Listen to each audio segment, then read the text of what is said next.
आप सभी प्यारे बच्चों को जय हिंद, नमस्कार, राम राम। मेरा नाम है सौरभ सिंह और मैं अपने इस YouTube चैनल एकेडमिक्स में आपका स्वागत करता हूं। हम कर रहे हैं 10th क्लास की मैथमेटिक्स में कोऑर्डिनेट ज्योमेट्री नाम का चैप्टर, जिसे हम हिंदी में कहते हैं निर्देशांक ज्यामिति। इस चैप्टर की हमने 2 क्लासेस कर रखी हैं, आज तीसरी क्लास है। तो आइए चलिए देखते हैं कि तीसरी क्लास में क्या क्या चीज़ें हैं हमारे पास, कौन कौन से सवाल आज लगाने हैं, हमें किन किन बातों को समझना है। बिना टाइम वेस्ट किए आइए सीधे क्लास पे हम चलते हैं। लास्ट क्लास में हमने जहां पर छोड़ा था, लास्ट क्लास में जहां तक सवाल हमने कर लिए थे उसके आगे से हम लोग कंटिन्यू करेंगे आज। और ये आइए स्क्रीन पर आइए, देखिए स्क्रीन पर आपके सामने एक हेडिंग लिखी हुई है। इस हेडिंग के अंतर्गत 4 पॉइंट हैं। इस हेडिंग में आपको 4 पॉइंट्स दे रखे हैं। 4 पॉइंट्स का मतलब 4 सवाल हैं, और ये 4 सवाल ना होकर अपने आप में फॉर्मूले भी हैं। ठीक है, अभी जब आप इनको लगाएंगे, जब इनको सॉल्व करेंगे तो ये सवाल बन के आएंगे आपके सामने। लेकिन जब सवाल इनको सॉल्व करने पर जो भी रिजल्ट मिलेगा, वो रिजल्ट हमेशा के लिए आपके पास फॉर्मूले की तरीके से रहेगा, उसको एज फॉर्मूला आप यूज करेंगे। ठीक है, तो इस टॉपिक में ये जो पेज है, इस पर हमने 2 पॉइंट्स कर लिए थे। इस पर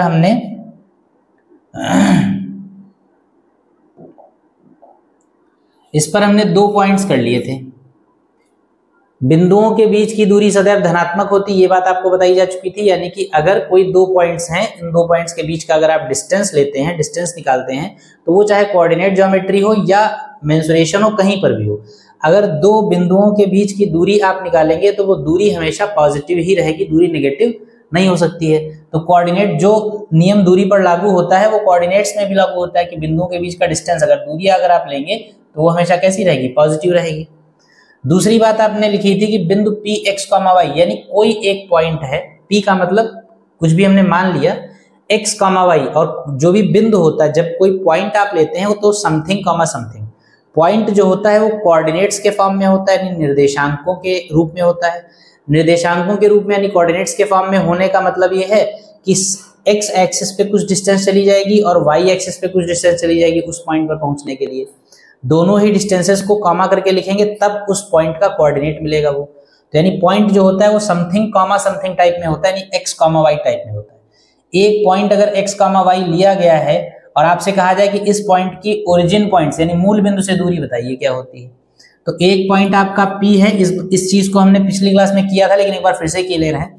एक पॉइंट P है जिसके कोऑर्डिनेट्स x कॉमा वाई हैं, और आपसे कहा गया इस पॉइंट की ओरिजिन पॉइंट का मतलब O, और इसके कोऑर्डिनेट्स क्या होते हैं 0, 0। आपसे कहा गया है कि इस पॉइंट के ओरिजिन पॉइंट से डिस्टेंस निकालिए, किसी भी बिंदु की मूल बिंदु से दूरी निकालिए। तो ये वाला बिंदु है P और ये वाला बिंदु है O। P की O से डिस्टेंस निकालनी है, यानी कि OP या PO निकालना है। ठीक है, OP या PO निकालना है। तो किसी भी पॉइंट का ओरिजिन पॉइंट से अगर डिस्टेंस आपको निकालना है, तो फिलहाल अभी आप इसको ओरिजिन की कोऑर्डिनेट्स हमने लिए, किसी भी पॉइंट के कोऑर्डिनेट्स निकालने हैं तो क्या करते हैं, x1 कॉमा y1 और x2 कॉमा y2 ये करते हैं। फिर फार्मूला क्या लगाते हैं, PO equal to under root. ये सवाल आप लगा चुके हैं लास्ट क्लास में, लेकिन मैं फिर से बता दे रहा हूँ, x1 माइनस x2 का whole square plus y1 minus y2 का होल ऑफ स्क्वायर, ये फार्मूला होता है। क्या हो जाएगा, अंडर रूट x1 का मतलब x और x2 का मतलब 0, y1 का मतलब y और y2 का मतलब 0, यानी ये क्या हो जाएगा, under root x square plus y square PO। बस अब ये बात आपको समझनी है जरा। ऐसे सामान्य तौर पे किसी भी पॉइंट का ओरिजिन पॉइंट से अगर डिस्टेंस निकालना हो तो x1 y1 x2 y2 मानकर निकालने में कोई बात नहीं है, इसको अलग से सवाल बनाने की कोई जरूरत नहीं थी। लेकिन एक्चुअली ये एक फार्मूला है। जब भी किन्हीं भी 2 पॉइंट्स के बीच का डिस्टेंस आपको निकालना हो, x1 y1 और x2 y2 के बीच का, तब तो आप 2 पॉइंट्स अगर x1 y1 और x2 y2 टाइप के हैं तो उन दोनों के बीच का डिस्टेंस निकालने के लिए आप फार्मूला ये यूज कर लेंगे, ये वाला पूरा।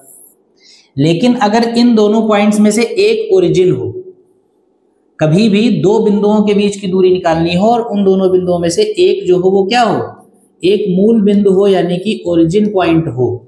अगर 2 पॉइंट्स के बीच का डिस्टेंस निकालना है, उन दोनों में से कोई एक पॉइंट ओरिजिन पॉइंट यानी कि मूल बिंदु हो, तो आपको ये पूरा फॉर्मूला लगाने की जरूरत नहीं होती है। किसी भी पॉइंट की ओरिजिन पॉइंट से जो डिस्टेंस होती है वो केवल उसी पॉइंट के कोऑर्डिनेट्स को स्क्वायर करके जोड़ दीजिए और रूट ले लीजिए, वही डिस्टेंस हो जाएगा। कोई भी बिंदु है, अगर किसी बिंदु की दूरी मूल बिंदु से निकालनी हो तो पूरा फार्मूला मूल बिंदु के निर्देशांक 0,0, फिर इसको x1 y1, मूल बिंदु को x2 y2 मान के ये फार्मूला लगाने की कोई जरूरत नहीं।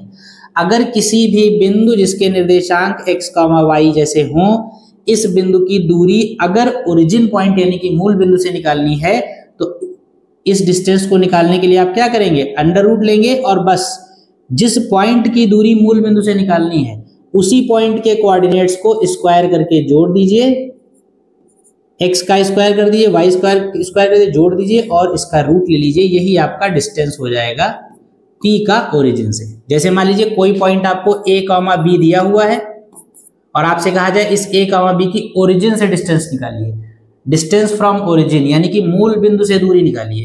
तो अगर मूल बिंदु से दूरी निकालनी है तो पूरा प्रोसीजर करने की जरूरत नहीं है। मूल बिंदु से दूरी निकालने के लिए आप अंडर रूट लगाइए और इसी a का स्क्वायर कर दीजिए प्लस b का स्क्वायर कर दीजिए, इस पॉइंट की मूल बिंदु से ये दूरी आ जाएगी। बात समझ में आई? ये इतनी चीज थी, ये यहां तक कल बात बताई जा चुकी थी। तो किसी भी पॉइंट की अगर ओरिजिन से डिस्टेंस निकालनी है तो आप क्या करेंगे, किसी भी पॉइंट की ओरिजिन से डिस्टेंस निकालने के लिए उसी पॉइंट के स्क्वायर्स का सम कर दीजिएगा, रूट ले लीजिएगा, वो आपका आंसर आ जाएगा। उसके बाद अगला थर्ड पॉइंट देखिए, बिंदु P व Q x अक्ष पर स्थित हों या रेखाखंड PQ x अक्ष के समांतर है। करना क्या है, दो बिंदुओं के बीच की दूरी निकालनी है, दो बिंदुओं के बीच की दूरी निकाली, जिन दो पॉइंट्स के बीच का डिस्टेंस निकालना है वो P और Q हैं। एक बात, पॉइंट में जितनी चीजें हैं वो तीनों बातें समझिए आप। बिंदु कौन कौन से हैं, P और Q। तो सबसे पहले तो P और Q के कोऑर्डिनेट्स मान लें, ऐसे ही अभी लिखिएगा नहीं।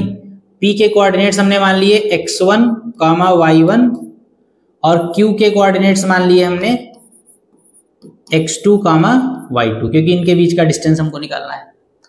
अब कहा गया, दूसरी बात कही गई कि बिंदु P व Q कहां पर है, x अक्ष पर स्थित है। P और Q दोनों ही x एक्सिस पर हैं, इस बात को ध्यान रखिएगा। अब आप बताइए, P और Q के निर्देशांक जो हमने x1 y1 और x2 y2 माने हैं, अगर ये दोनों पॉइंट x एक्सिस पर होंगे तो देखिए, अगर फिगर में देखना चाहें तो कुछ ऐसे होंगे।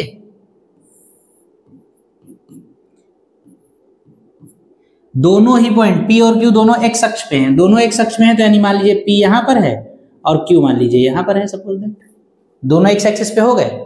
अगर दोनों x एक्सिस पे हो गए तो बताइए P के कोऑर्डिनेट्स क्या होंगे, क्योंकि P x एक्सिस पर है, किसी भी पॉइंट के कोऑर्डिनेट्स यानी कि निर्देशांक लेने के लिए आप क्या करते हैं, आप ये पता लगाते हैं कि उस बिंदु पर, जिस बिंदु के निर्देशांक आपको चाहिए, जिस बिंदु के कोऑर्डिनेट्स आपको चाहिए, उस पॉइंट पर पहुंचने के लिए ओरिजिन से कितना चलना पड़ा है x एक्सिस पर और कितना चलना पड़ा है y एक्सिस पर।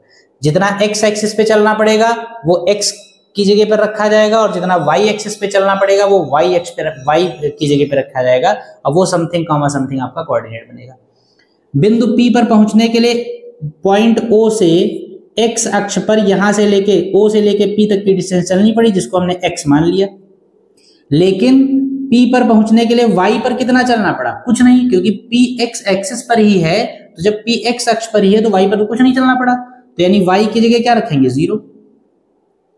इसी तरीके से Q पर पहुंचने के लिए इसको x नहीं x1 कह दीजिए, और इसी तरीके से Q पर पहुंचने के लिए O से x2 चलना पड़ा, लेकिन क्योंकि Q x अक्ष पर ही है तो y पे तो कुछ नहीं चलना पड़ा, तो यानी Q के कोऑर्डिनेट्स क्या होंगे, x2, 0। अब इसको डायरेक्टली भी आप याद कर सकते, मतलब समझ सकते हैं जो आपको बात बताई गई थी। कोई भी पॉइंट अगर x एक्सिस पर होगा, अगर x अक्ष पर कोई पॉइंट लाई कर रहा होगा, x एक्सिस पर कोई बिंदु होगा, तो इसका मतलब है कि उस पे y बराबर 0 होगा, क्योंकि x अक्ष पर पूरे कहीं पर भी आप आगे चले जाइए चाहे पीछे चले जाइए, अगर आप x अक्ष पर हैं तो y की वैल्यू हमेशा 0 होगी, और अगर आप y एक्सिस पर हैं तो x की वैल्यू हमेशा 0 रहेगी।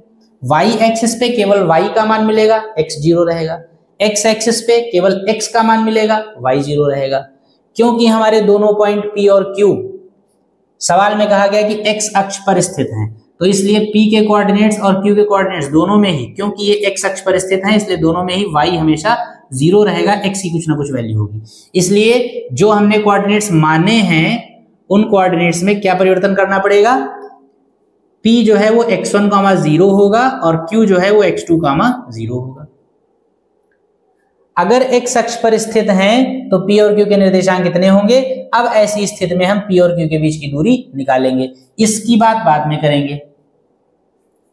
तो एक्चुअली अगर देखें तो तीसरे वाले पॉइंट में 2 पॉइंट्स हैं, p और q के बीच की दूरी निकालिए अगर x अक्ष पर स्थित हो तो, और या फिर अगर PQ रेखाखंड x अक्ष के समांतर हो तो पहले हम इसकी बात करेंगे फिर इसकी बात करेंगे। तो फर्स्ट तीसरे का केस फर्स्ट लिखेंगे।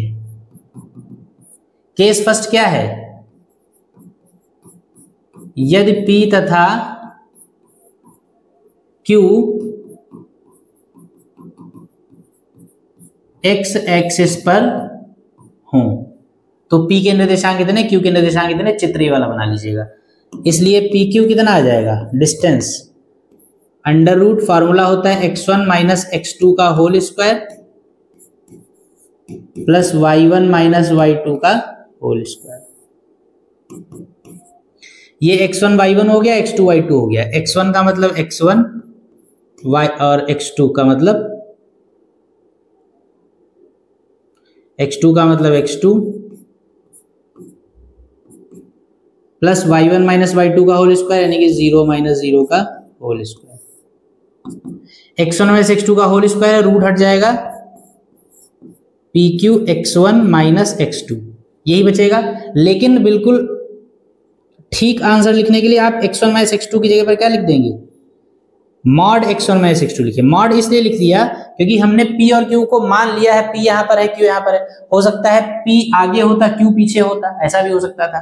तो अगर P आगे होगा तो x1 बड़ा हो जाएगा, x2 छोटा हो जाएगा, और अगर x1 बड़ा हो गया, x2 छोटा हो गया तो दूरी निगेटिव आ जाएगी, और दूरी निगेटिव हो नहीं सकती है। इसलिए हम क्या करेंगे कि x1 माइनस x2 जो भी निकलेगा उसको मॉड में रखेंगे। अगर x1 और x2 का डिफरेंस निगेटिव आएगा भी तो मॉड्यूलस उसको पॉजिटिव कर देगा। तो आप ध्यान में रखिए कि अगर कोई पॉइंट x एक्सिस पर है, अब इसको भी आप एस फॉर्मूला याद करेंगे, अगर कोई 2 पॉइंट x एक्सिस पर है उनके बीच का डिस्टेंस निकालना है तो डिस्टेंस इस तरीके से निकालेंगे। लेकिन अब निकालने के बाद अब जिंदगी भर के लिए ये फॉर्मूला आपका हो गया। अगर कोई भी 2 बिंदु x एक्सिस पर स्थित हैं और उनके बीच का डिस्टेंस पूछा जाए तो आप सिर्फ क्या करिए, उनके x कोऑर्डिनेट्स जो हैं, पॉइंट के जो भी x कोऑर्डिनेट्स हैं उनका डिफरेंस ले लीजिए। क्योंकि बिंदु अगर x एक्सिस पे है P और Q तो उनके बीच की दूरी क्या आई, x1 और x2 का डिफरेंस है उसका मॉड, x1 x2 का डिफरेंस उसका मॉड। तो फार्मूला क्या बन गया, अगर कोई 2 बिंदु x एक्सिस पर हैं तो उनके x कोऑर्डिनेट्स का डिफरेंस लीजिए, डिफरेंस का मॉड कर दीजिए, वही उनके बीच का डिस्टेंस होगा। ये पूरा प्रोसीजर लगाने की जरूरत नहीं है। जैसे सपोज दैट आपसे कहा जाए 2, 0 और 4, 0 के बीच की दूरी निकालिए। 2, 0 और 4, 0 के बीच की दूरी आप ओरली निकाल के बताइए। तो अगर आप प्रोसीजर पे जाएंगे तो इसको x1 y1 x2 y2 मानेंगे, फिर फॉर्मूला लगाएंगे। अगर पहचानने पे आइए तो देखिए, क्योंकि इस पॉइंट का y कोऑर्डिनेट जो है यानी दूसरा वाला निर्देशांक जो है, y निर्देशांक जो है वो 0 है तो ये x अक्ष पर होगा। इस वाले पॉइंट का भी y कोऑर्डिनेट 0 है तो ये भी x अक्ष पर होगा। दोनों पॉइंट्स क्योंकि x एक्सिस पे हैं, और अगर x एक्सिस पर 2 पॉइंट्स हैं तो उनके बीच के डिस्टेंस के लिए हम क्या करेंगे, उनके x कोऑर्डिनेट्स का डिफरेंस लेंगे, उनके x वाले निर्देशांकों का अंतर लेंगे। तो 2 और 4 का डिफरेंस कितना आएगा, डिफरेंस लेंगे, 2 में से 4 नहीं घटाएंगे, 2 और 4 का अंतर लेंगे यानी चिन्ह नहीं लेंगे। 2 और 4 का डिफरेंस कितना होगा, 2, यही डिस्टेंस हो जाएगा। बस अगर ऑब्जेक्टिव टाइप में या किसी कॉम्पिटिटिव एग्जाम्स वगैरह में इस तरीके के सवाल इस तरीके के नहीं आएंगे, लेकिन कहीं पर इसका यूज करना हो तो ऐसे आप मैन्युअली कर सकते हैं ओरली। ठीक, ये तीसरे पॉइंट का पहला पार्ट रहा कि अगर x अक्ष पर स्थित है। अब जरा दूसरे पे आ जाइए। कहा गया यदि रेखाखंड PQ x अक्ष के समांतर हो, यानी P और Q x एक्सिस पर नहीं है, x एक्सिस के समांतर है कहीं, तो समांतर है तो इनको यहां से हटा दीजिए, फिगर चेंज हो जाएगा। ठीक है, और केस चेंज हो जाएगा।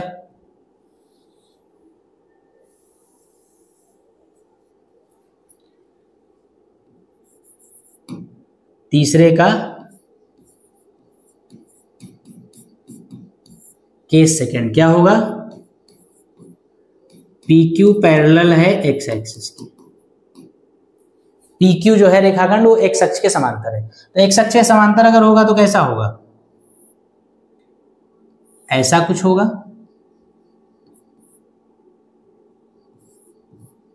होगा कि नहीं होगा। PQ जो है ये x एक्सिस के समांतर हो गया। अब अगर PQ x एक्सिस के समांतर हो गया तो फिर क्या करिए, कोऑर्डिनेट्स ले लीजिए P और Q के। तो देखिए जरा, P के निर्देशांक कुछ मान लीजिए x1। भाई P पर पहुंचने के लिए O से कुछ चलना पड़ेगा, तो O से हम चलेंगे तो P के जस्ट नीचे तक आएंगे, इसके जस्ट नीचे तक आएंगे, यहां तक आएंगे, यहां से यहां तक जाएंगे, यहां से यहां तक की डिस्टेंस आप x1 मान लीजिए, और फिर यहां से यहां ऊपर चढ़ेंगे तो ऊपर की जितना चढ़ेंगे उसकी डिस्टेंस आप y1 मान लीजिए। ठीक, अगर आपने ये मान लिया तो P के कोऑर्डिनेट्स क्या हो जाएंगे, x1, y1। भाई बिंदु P पर जाने के लिए हमको कुछ चलना पड़ेगा, तो P पर जाने के लिए x पर हमको x1 चलना पड़ा और y एक्स पे हमको y1 चलना पड़ा। तो इसलिए हमने क्या किया, x1, y1 P1 के P के कोऑर्डिनेट्स मान लिए। अब Q के मान लीजिए, Q के क्या होंगे, देखिए Q पर जाने के लिए x अक्ष पे देखिए कितना चलना पड़ेगा, x अक्ष पे आपको O से यहां Q के नीचे तक आना पड़ेगा। तो मान लीजिए यहां तक आना पड़ा, तो यहां तक की डिस्टेंस हमने मान ली x2 हो गई। भैया x1 थी तो ये कुछ और हो गई, x2 हो गई, तो Q का ये कोऑर्डिनेट जो होगा वो x2 हो जाएगा। अच्छा, Q पर पहुंचने के लिए O से यहां तक तो आए, इनके नाम भी रख लीजिए कुछ, ये M रख लीजिए, ये M रख लीजिए। O से M तक x1, M से P तक y1, फिर O से N तक x2 और N से Q पर वापस जाओगे तो कितना जाओगे, देखिए आप जितना पहले गए थे y1 उतना ही तो चढ़ना पड़ेगा, क्योंकि PQ जो है वो x अक्ष के समांतर है, यानी ये डिस्टेंस इन दोनों के बीच की है बराबर। PQ और x अक्ष जब समांतर हैं तो ऊंचाई जितनी यहां पर होगी उतनी यहां पर होगी। यहां पर हम y1 चढ़े थे तो यहां पर भी हमको y1 ही चढ़ना पड़ेगा, यानी ये डिस्टेंस कितनी होगी, y1 ही हो जाएगी। होगी कि नहीं होगी। और अगर ये y1 होगी तो Q के कोऑर्डिनेट्स क्या हो जाएंगे, x2, y1। बात समझ में आई। तो केस सेकेंड ये बनेगा, अगर रेखाखंड PQ जिस P और Q के बीच का डिस्टेंस निकालना है वो PQ अगर x एक्सिस के पैरेलल यानी कि समांतर हैं तो ऐसा कुछ फिगर बनेगा। और फिगर बताए हमसे कह रहा है कि P और Q के कोऑर्डिनेट्स क्या होंगे, x1 y1 x2 y1। इसको अब ये तो आपने फिगर के थ्रू समझा, अब ओरली समझिए ऐसे कि हम आप ऐसे सोच के कैसे डिसाइड करेंगे। अगर PQ जो है वो x अक्ष के समांतर है तो स्वाभाविक सी बात है x अक्ष के समांतर होने का मतलब x अक्ष से P और Q दोनों की ही दूरियां बराबर है, और x एक्सिस से जो डिस्टेंस होती है वो y कही जाती है। तो यानी कि P की जो डिस्टेंस x एक्सिस से है वही Q की भी है, यानी P का जो कोऑर्डिनेट होगा y कोऑर्डिनेट वो Q के कोऑर्डिनेट के बराबर होगा। क्योंकि P और Q दोनों ही x अक्ष से बराबर दूरी पर हैं, इसलिए P और Q दोनों का ही y कोऑर्डिनेट सेम होगा, क्योंकि y कोऑर्डिनेट जो होता है वही x अक्ष से दूरी होती है। बात जानते हैं ना, किसी भी पॉइंट की x एक्सिस से जो दूरी होती है, किसी भी पॉइंट का जो x एक्सिस से डिस्टेंस होता है वो डिस्टेंस y कहा जाता है। अब क्योंकि P और Q दोनों ही x एक्सिस से सेम डिस्टेंस पे हैं तो P और Q दोनों का ही y कोऑर्डिनेट सेम होगा, क्योंकि y ही डिस्टेंस कहा जाता है इसका। तो y1 हो गया, और P और Q x एक्सिस पर आगे पीछे हैं तो x कोऑर्डिनेट कुछ और हो जाएगा, दोनों का अलग अलग हो जाएगा, इसका x1 इसका x2 ऐसे हो जाएगा। तो इस तरीके से P और Q के कोऑर्डिनेट्स हमको मिल जाएंगे। तो आप लिखेंगे अकॉर्डिंग टू फिगर, यानी कि चित्रानुसार।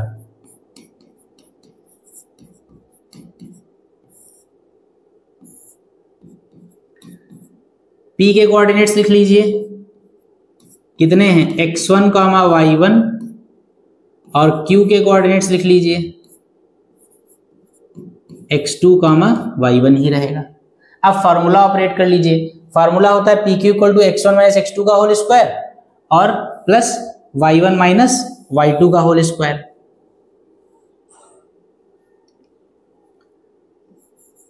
ये है फॉर्मूला। x1 माइनस x, देखो x1 क्या है x1, x2 क्या है x2, y1 क्या है y1 और y2 भी y1, y1 minus y1 zero हो गया, जीरो का square zero, x1 minus x2 का whole square that is x1 minus x2। और यहां पर भी वही, क्योंकि x1 माइनस x2 इसलिए इसको मॉड में कर लीजिए। यानी अगर कोई रेखाखंड PQ x अक्ष के समांतर है तो ऐसी स्थिति में भी डिस्टेंस अगर आपको निकालना है तो केवल आप x कोऑर्डिनेट्स जो हैं, यानी बिंदुओं के x निर्देशांक जो हैं, किसी भी बिंदु के निर्देशांक x, y होते हैं, तो जो x की जगह पर लिखे हुए हैं उनका केवल डिफरेंस ले लीजिए, वही आपका डिस्टेंस हो जाएगा। ठीक, तो इसीलिए ये पूरा पॉइंट 1 में लिखा गया है कि दोनों स्थितियों में दूरी सेम होगी। अब एक बार जरा इस रिजल्ट को रिपीट कर लिया जाए। अगर किन्हीं ऐसे दो पॉइंट्स P और Q के बीच का डिस्टेंस निकालना हो जो दोनों x एक्सिस पर स्थित हों, दोनों अगर x अक्ष पर हैं, तब भी उनके बीच का डिस्टेंस निकालने के लिए आप x कोऑर्डिनेट्स को आपस में माइनस कर दीजिए, मतलब x कोऑर्डिनेट्स का डिफरेंस ले लीजिए, वही उनके बीच का डिस्टेंस होगा। या अगर रेखाखंड PQ x अक्ष के समांतर है तो ऐसी स्थिति में भी आप उनके x कोऑर्डिनेट्स का डिफरेंस ले लीजिए, वही उनके बीच का डिस्टेंस होगा। और निकालने का तरीका ये है आपका। बात समझ में आई? चलिए अगला देखिए। अगला क्या है? चौथा है बिंदु P व Q y अक्ष पर स्थित हो और रेखाखंड PQ y अक्ष के समांतर हो तो PQ के बीच की डिस्टेंस निकालिए। बिल्कुल सेम प्रोसीजर है, बस इसमें x अक्ष पर स्थित थे, अब y अक्ष पे स्थित हो जाएंगे। तो देखिए जरा, इसको भी देख लीजिए पटाख से।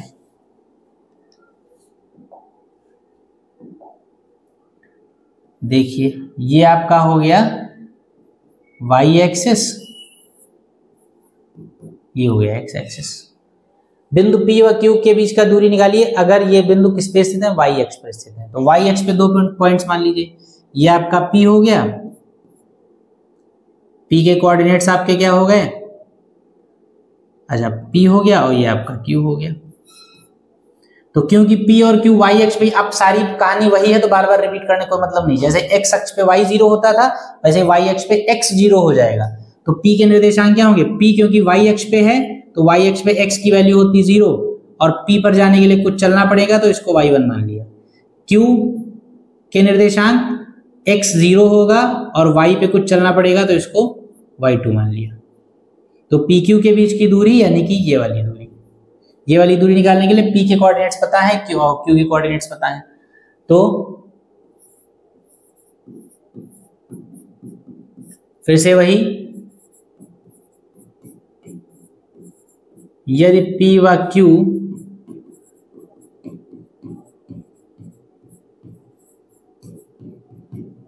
y एक्सिस पर हों तो P के कोऑर्डिनेट्स होंगे 0, y1 और Q के कोऑर्डिनेट्स होंगे 0, y2। PQ का फार्मूला होगा x1 माइनस x2 का whole square plus y1 minus y2 का whole square. x1 minus x2 का मतलब 0 माइनस 0 का whole square plus y1 minus y2 का whole square. PQ equal to हो जाएगा y1 माइनस y2 और इसका लगा लीजिए मॉड। बस बिल्कुल सारी कहानी वही है। अगर कोई पॉइंट्स y एक्सिस पर हैं तो उसके x कोऑर्डिनेट जीरो होंगे, तो पॉइंट्स 0, समथिंग मिलेंगे। प्रोसीजर से अगर आप डिस्टेंस निकालेंगे तो ये निकलेगा, लेकिन ये डिस्टेंस निकलने के बाद इसको आप एज रिजल्ट हमेशा याद रखिएगा कि अगर कोई दो बिंदु y अक्ष पर हों, उनके बीच की दूरी निकालनी हो तो केवल उनके y कोऑर्डिनेट्स का डिफरेंस ले लीजिए, उसका मॉड कर दीजिए, बस वही आंसर हो जाएगा। डिफरेंस लेंगे तो मॉड करने की जरूरत नहीं है, क्योंकि डिफरेंस में का मतलब ये होता है कि बड़े में से छोटा घटाया जाएगा, तो पॉजिटिव ही मिलेगा। तो कोई दो बिंदु अगर x अक्ष पे थे तो उनके x कोऑर्डिनेट्स को घटा दीजिए, उन दोनों बिंदुओं के बीच की दूरी निकल आएगी। अगर कोई पॉइंट्स y एक्सिस पे हैं तो उनके y कोऑर्डिनेट्स को हटा दीजिए और उनके बीच की दूरी निकल आएगी। ठीक, बिल्कुल इसी तरीके से केस सेकंड क्या कहता है? केस सेकंड कहता है कि अगर रेखाखंड PQ जो है वो x अक्ष के समांतर हो,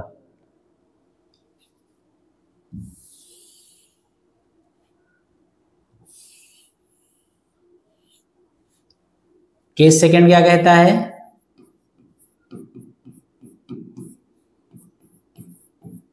पी क्यू पैरेलल हो किसके, सॉरी वाई एक्सिस के, पी क्यू पैरेलल हो वाई एक्सिस के। तो बताइए पी के कोऑर्डिनेट्स क्या होंगे। पी क्यू अगर पैरेलल हो वाई एक्सिस के तो इसको देखिए ठीक करिए जरा,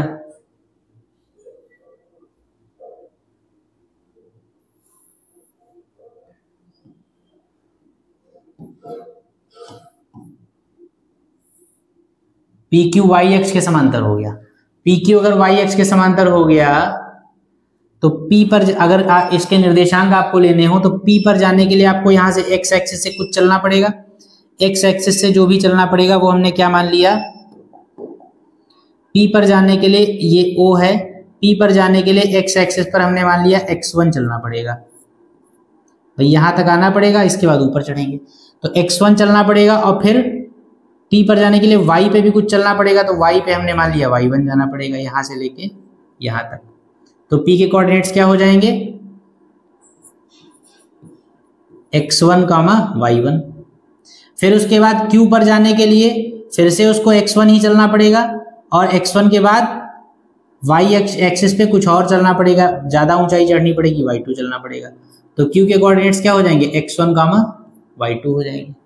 मतलब P और Q क्योंकि y एक्स के समांतर है, y एक्स के समांतर होने का मतलब बिल्कुल सीधी रेखा एक है। सीधी रेखा का मतलब x अक्ष पे जितनी दूरी P की है उतनी दूरी Q की है। तो P और Q के x कोऑर्डिनेट सेम रहेंगे, x1 और y पर P पर जाने के लिए कम चढ़ना पड़ेगा, Q पर जाने के लिए ज्यादा चढ़ना पड़ेगा, यानी अलग अलग हैं दोनों। तो P y कोऑर्डिनेट y1 और y2 हो जाएंगे। तो इस तरीके से बिल्कुल सेम वही पीछे वाले के सवाल की तरीके से है। तो इसके कोऑर्डिनेट्स क्या हो जाएंगे, ये हो जाएंगे आपके P के हो जाएंगे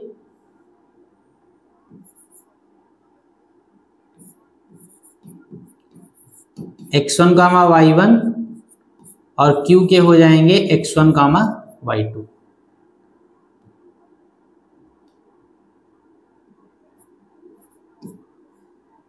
x1, y2 वैल्यू रखेंगे, फिर से पी क्यू फार्मूला लगाएंगे x1 माइनस x2 का whole square plus y1 minus y2 का होल स्क्वायर। और फार्मूला जब लगाएंगे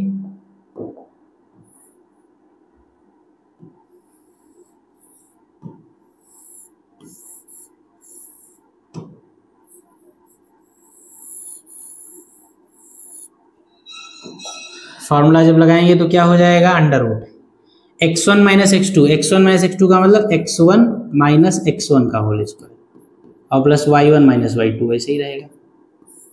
ये 0 हो जाएगा, ये बचेगा, ये आंसर आ गया। तो बात सारी वही है, अगर आपके पॉइंट्स y अक्ष पर हैं तब भी उनके बीच का डिस्टेंस निकालने के लिए आप उनके y कोऑर्डिनेट्स को का डिफरेंस ले लीजिए। अगर आपके पॉइंट्स को बनने वाला रेखाखंड यानी कि लाइन सेगमेंट y एक्सिस के पैरेलल यानी y अक्ष के समांतर है तब भी आप उन दोनों बिंदुओं के बीच की दूरी या उस रेखाखंड की लंबाई निकालने के लिए y निर्देशांकों को आपस में माइनस कर दीजिए। इस वाले से मतलब नहीं है, फार्मूला यूज करने की जरूरत नहीं, सिर्फ इस एक फार्मूले से आपको सीधे डिस्टेंस मिल जाएगा। ये चारों पॉइंट्स आपके कंप्लीट हुए। अब आइए अगले पेज पे देखते हैं आगे क्या है।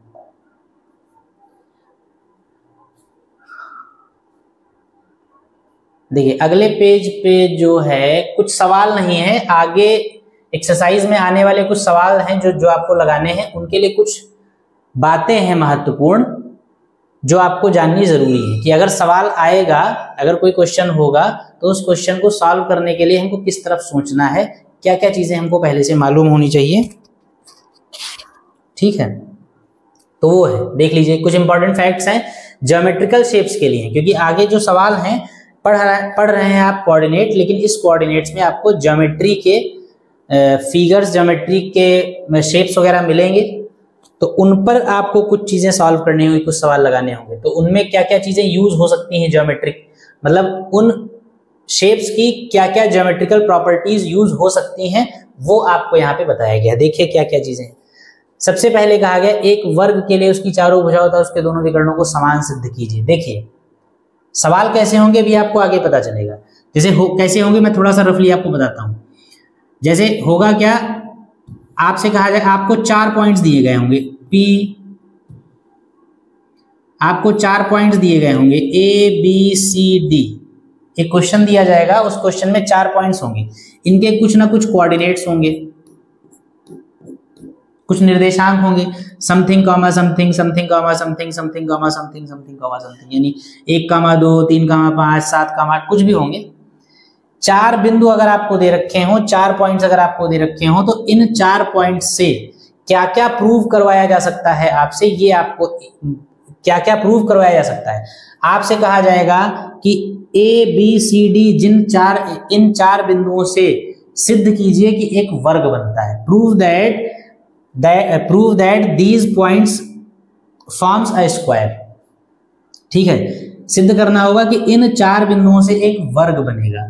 तो अगर इन 4 बिंदुओं से एक वर्ग सिद्ध करना है आपको, अगर इन 4 बिंदुओं से एक वर्ग यानी कि स्क्वायर आपको प्रूव करना है, तो आप कैसे प्रूव करेंगे? अगर इन 4 पॉइंट से एक आयत बनता है यानी रेक्टेंगल बनता है, अगर आपसे कहा जाए कि ये 4 बिंदु जो दे रखे हैं सिद्ध कीजिए कि इन 4 बिंदुओं से एक आयत बनता है, या ये एक आयत को बनाते हैं, तो आप इन 4 पॉइंट्स को देखकर कैसे प्रूव करेंगे कि ये 4 पॉइंट्स एक स्क्वायर बनाएंगे, या ये 4 पॉइंट्स एक रेक्टेंगल यानी आयत बनाएंगे, या ये 4 पॉइंट्स एक समांतर चतुर्भुज बनाएंगे, पैरेललोग्राम बनाएंगे, समांतर चतुर्भुज बनाएंगे, या ये 4 बिंदु एक समचतुर्भुज बनाएंगे।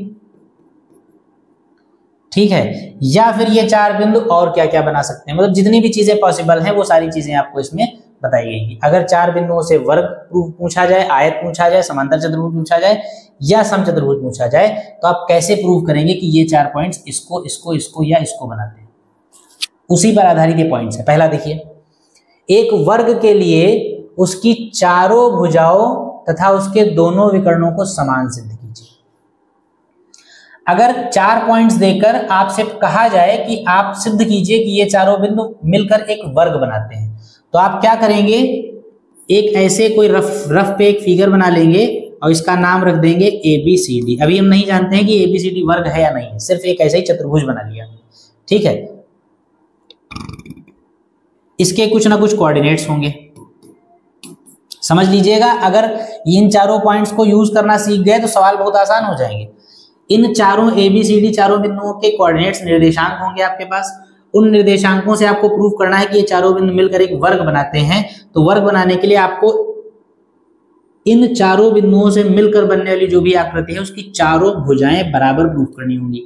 यानी आप पहले AB की वैल्यू निकालिए, फिर BC की वैल्यू निकालिए, ठीक है, फिर CD की वैल्यू निकालिए, फिर AC की वैल्यू निकालिए। सॉरी, कैसे निकालेंगे? A के कुछ कोऑर्डिनेट्स हैं, B के कुछ कोऑर्डिनेट्स हैं। A और B 2 बिंदु हैं, दोनों के कोऑर्डिनेट्स आपको मालूम है, तो 2 बिंदुओं के बीच की दूरी, डिस्टेंस बिटवीन 2 पॉइंट्स, फार्मूला लगाएंगे √x1 - x2 का स्क्वायर प्लस y1 - y2 का स्क्वायर। 2 बिंदुओं के बीच की दूरी का सूत्र लगाकर A और B के बीच की दूरी आप निकाल लेंगे। ठीक, A और B के बीच की दूरी जो निकलेगी उसको AB कह देंगे। इसी तरीके से B और C के बीच की दूरी, C और D के बीच की दूरी और A और D के बीच की दूरी, चारों दूरियां निकाल लेंगे। चारों दूरियों को देखेंगे कैसी हैं। अच्छा, अगर वर्ग प्रूफ करना है तो ये चारों दूरियां निकालेंगे पहले, उसके बाद 2 बातें और निकालेंगे, दोनों विकर्ण भी निकालने। विकर्ण का मतलब डायगोनल। विकर्ण का मतलब क्या? डायगोनल्स। तो AC भी निकालेंगे और BD भी निकालेंगे। A और C के बीच की दूरी, B और D के बीच की दूरी, AC भी निकालेंगे और BD भी निकालेंगे। अब आपको नियम बताता है, अगर किसी चतुर्भुज की चारों भुजाएं आपस में बराबर हों और दोनों विकर्ण भी आपस में बराबर हों, तो फिर वो चतुर्भुज क्या होगा? वर्ग हो जाएगा। तो ये चारों भुजाएं आपने निकाल रखी हैं। अगर ये बराबर दिख जाएं आपको और साथ में दोनों विकर्ण भी बराबर दिख जाएं, तो आप कह दीजिएगा कि ABCD जो है वो एक स्क्वायर है। ठीक, ये पहला पॉइंट समझाने के लिए था। अब इसी तरीके से आप केवल प्रॉपर्टीज याद रखिएगा, बाकी प्रोसीजर तो सब में सेम है। सब में आपको दूरियां ही निकालनी पड़ेंगी, किसी में इनको बराबर सिद्ध करना होगा, किसी में इनको बराबर सिद्ध करना होगा, किसी में किसी और को बराबर सिद्ध करना होगा। तो किसको बराबर सिद्ध करना है, किसको बराबर नहीं सिद्ध करना है, वो आपको इसमें लिख के दे दिया गया है। बाकी प्रोसीजर सब में एक ही है, 2 बिंदुओं के बीच की दूरी का फॉर्मूला ही सब में यूज होगा। ठीक है, क्योंकि सब में दूरियां ही निकालनी है प्रूव करने के लिए। तो आपको एक बार मैं ये रीडिंग लगा दे रहा हूं आपके सामने। अगर आपको स्क्वायर प्रूफ करना है तो आप चारों भुजाओं को बराबर सिद्ध करिए और उसके दोनों विकर्णों को, चारों साइड्स निकालिए और दोनों डायगोनल्स निकालिए। अगर ये आपस में बराबर हैं और ये आपस में बराबर हैं तो आप कह देंगे कि दिया गया जो भी कोऑर्डिनेट्स हैं वो स्क्वायर के हैं। अगर समबाहु त्रिभुज प्रूव करना है, इक्विलैटरल अगर प्रूव करना है, समबाहु त्रिभुज प्रूव करना है तो उसके लिए क्या करेंगे, तीनों भुजाओं को बराबर सिद्ध करेंगे, जानते होंगे आप। तीनों भुजाओं की लंबाइयां निकालेंगे, बराबर आ जाए तो समबाहु। समांतर चतुर्भुज अगर प्रूफ करना है तो इसके लिए क्या करेंगे, सम्मुख भुजाओं को बराबर प्रूफ करिए और विकर्णों को बराबर असमान सिद्ध कीजिए। समांतर चतुर्भुज अगर आपको प्रूफ करना हो तो आप क्या करेंगे, चारों भुजाएं निकालेंगे ए बी सी डी, जैसे ये है समांतर चतुर्भुज। अगर आपको प्रूफ करना है तो आप क्या करेंगे, ए बी निकालेंगे, बी सी निकालेंगे, सी डी निकालेंगे, ए डी निकालेंगे।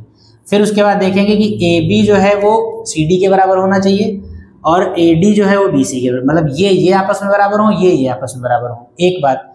उसके बाद AC निकालेंगे और BD निकालेंगे, और AC जो है और BD जो है ये आपस में बराबर नहीं होने चाहिए। अगर ये आपस में बराबर नहीं है और ये आमने सामने की भुजाएं आपस में बराबर हैं तो आप कह देंगे कि ये समांतर चतुर्भुज है। ठीक, आयत अगर प्रूफ करना है तो यही सारा काम करेंगे, आमने सामने की भुजाएं बराबर हों और साथ में विकर्ण भी बराबर हों। ठीक है, साथ में क्या हो, विकर्ण भी बराबर हो, विकर्ण भी बराबर हो। बात समझ गए यहां तक? अगर आमने सामने की भुजाएं बराबर हो किसी भी चतुर्भुज में, सामने सामने की साइड्स बराबर हो, मतलब ये इसके बराबर हो और ये इसके बराबर हो और ये डायगोनल्स भी आपस में बराबर हो तो ये आयत हो जाएगा।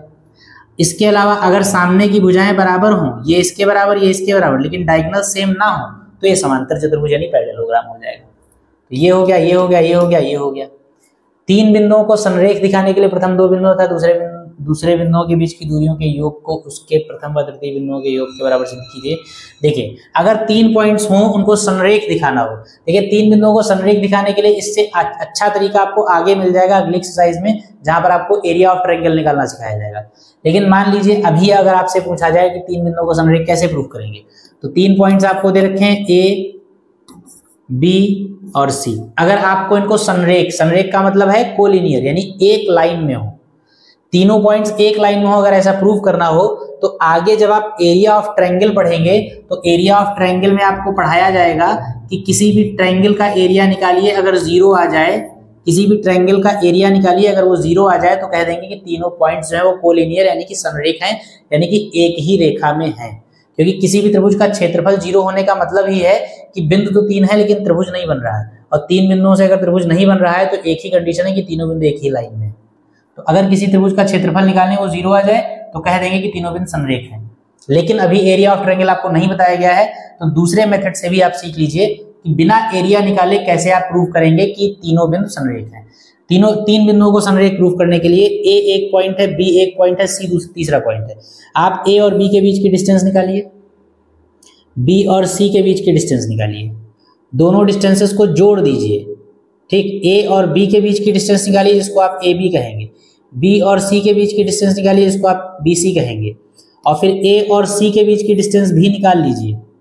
इनके बीच की डिस्टेंस 2 बिंदुओं के बीच की दूरी के फॉर्मूले से, फिर इनके बीच की डिस्टेंस 2 बिंदुओं के बीच की दूरी के फॉर्मूले से, फिर इनके बीच की डिस्टेंस भी 2 बिंदुओं के बीच की दूरी के फॉर्मूले से, यानी इसको आप क्या कहेंगे, ए सी।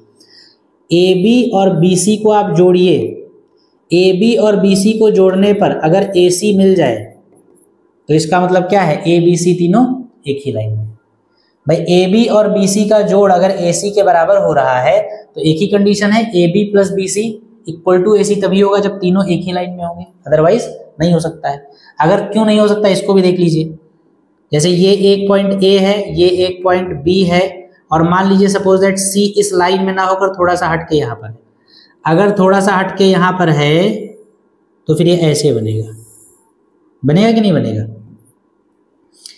ए बी और B C, A B C अगर एक लाइन में नहीं है, सी जरा सा भी ऊपर या नीचे है, तो ये ऐसा कुछ बनेगा, और ये क्या बन गया, ट्रायंगल बन गया। और ट्रायंगल का नियम होता है कि छोटी भुजाओं का योग जो होता है वो हमेशा बड़ी वाली भुजा से बड़ा होता है। छोटी भुजाओं को जोड़ दीजिए, इनका जोड़ हमेशा बड़ी वाली भुजा से बड़ा मिलेगा। छोटी भुजाओं का जोड़ बड़ी वाली भुजा से बड़ा होगा तभी त्रिभुज बनेगा।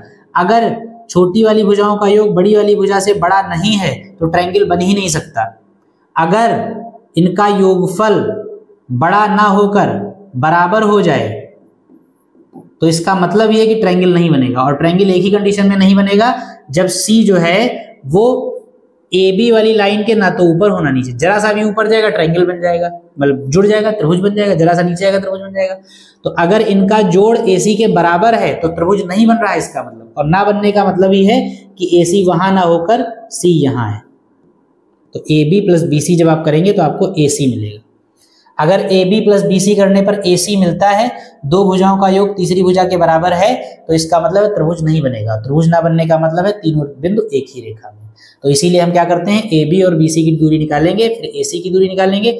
अगर AB BC का जोड़ AC के बराबर आ जाए तो हम कह देंगे तीनों बिंदु समरेख हैं। बात समझ में आ गई? ये अगला पॉइंट था। और उसके बाद लास्ट, एक समचतुर्भुज अगर आपको प्रूफ करना हो तो समचतुर्भुज के लिए क्या करेंगे? समचतुर्भुज के लिए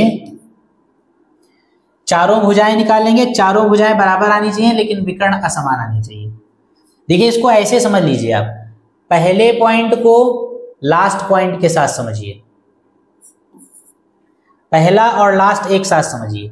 क्या करते हैं हम, अगर मान लीजिए चार भुजाएं हमने निकाली, AB BC CD और AD या DA, चार भुजाएं निकाली।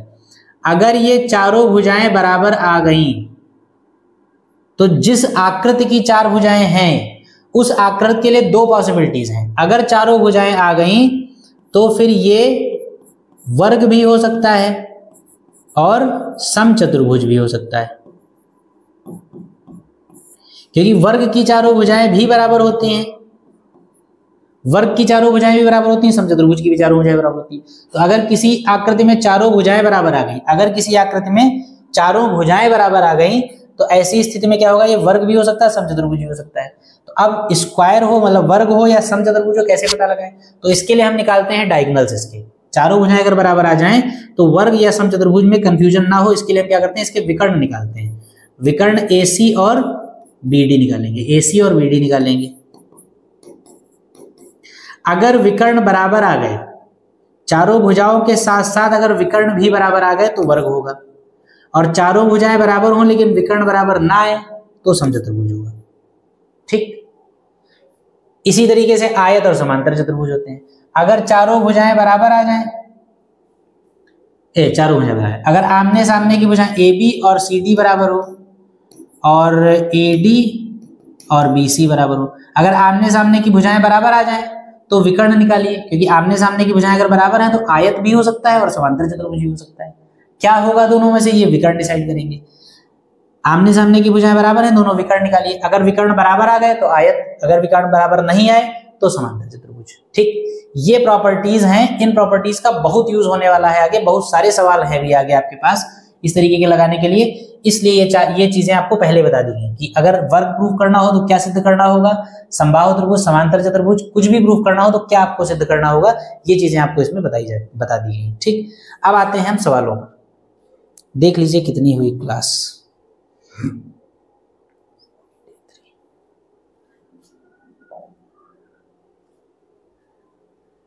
चलिए इस एक सवाल को और देख लेते हैं, मतलब ये जितने भी क्वेश्चंस लिखे हुए हैं उसके बाद हम क्या करेंगे, नेक्स्ट क्लास करेंगे। फिर इस क्लास को फिर यहीं पर रोक देंगे। देखिए क्या कहा गया, किसी बिंदु का भुज किस चतुर्थांश में ऋणात्मक होता है? किसी बिंदु का भुज किस चतुर्थांश में ऋणात्मक होता है, पहला क्वेश्चन। सारे क्वेश्चन, ये सारे क्वेश्चंस मैंने आपके लिए इसीलिए इसमें जो है लिए हैं स्लाइड्स में, क्योंकि इन सवालों में वैसे कुछ नहीं है, लेकिन इन सवालों पे जितनी ज्यादा डिस्कशन आप करेंगे, जितना ज्यादा डिस्कस करेंगे उतनी चीजें क्लियर रहेंगी, क्लैरिटी उतनी बढ़िया रहेगी आपकी कि भुज कोट यानी एब्सिसा और ऑर्डिनेट में कंफ्यूजन नहीं रहेगा, प्लस माइनस में कंफ्यूजन नहीं रहेगा। आपसे कहा गया है किसी बिंदु का भुज यानी कि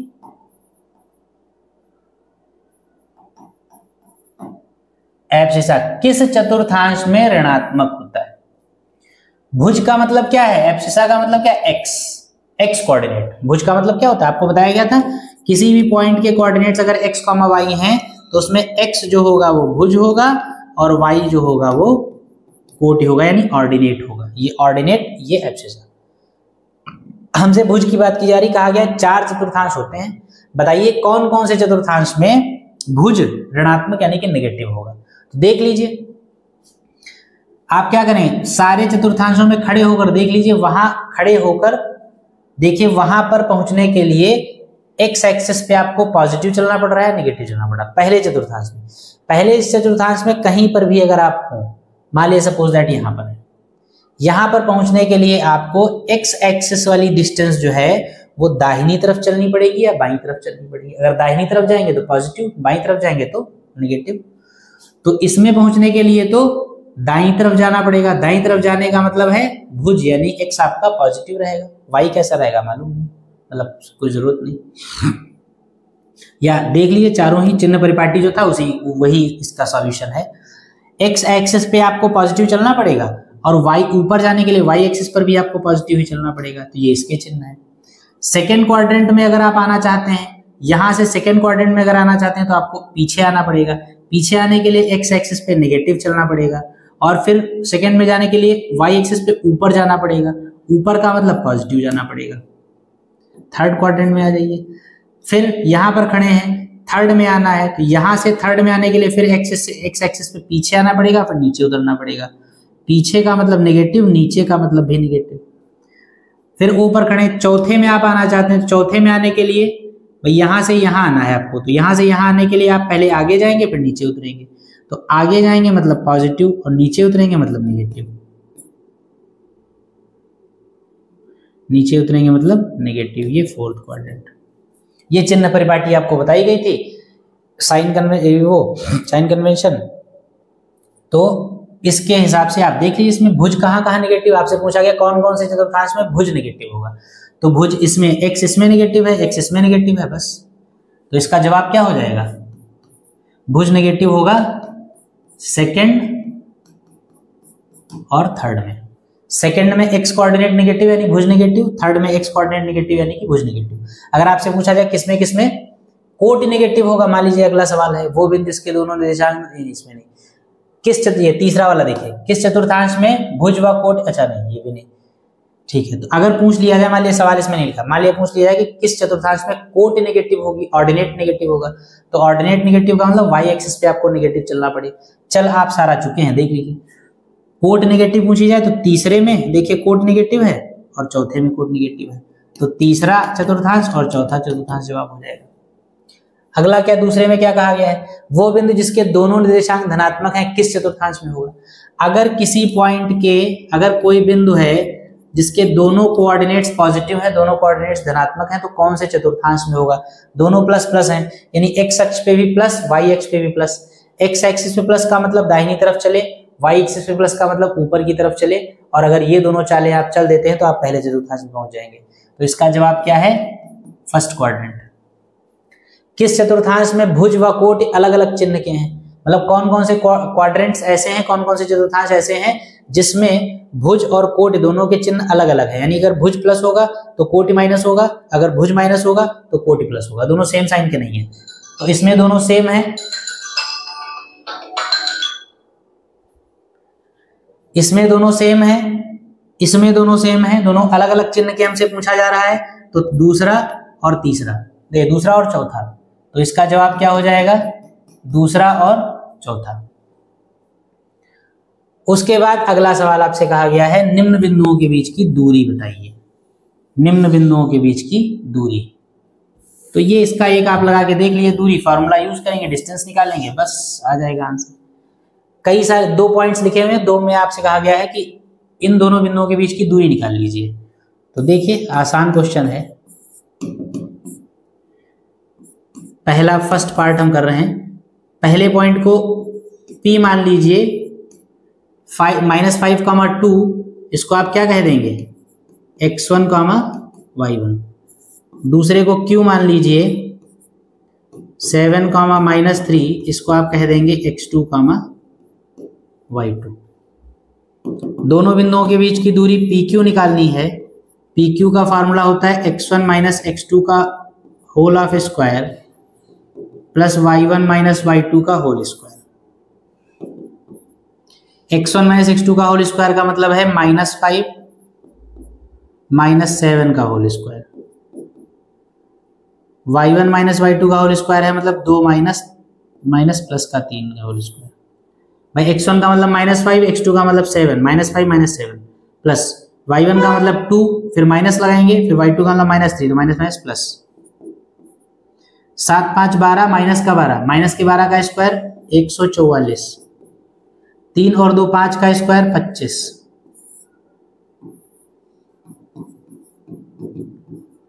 PQ का मतलब 169, यानी PQ इक्वल टू कितना आ जाएगा 13। दोनों बिंदुओं के बीच की दूरी निकालनी थी तो आ गई आपकी 13। बिल्कुल इसी तरीके से दूसरा वाला आप लगा लेंगे। ठीक है, तो ये क्वेश्चंस आपके हो गए। इसके बाद अब इस क्लास को यहीं पर रोका जाए। हाँ ठीक, क्योंकि आगे के सवाल अब थोड़े से बड़े बड़े हैं तो उनको अगली क्लास में लगाएंगे।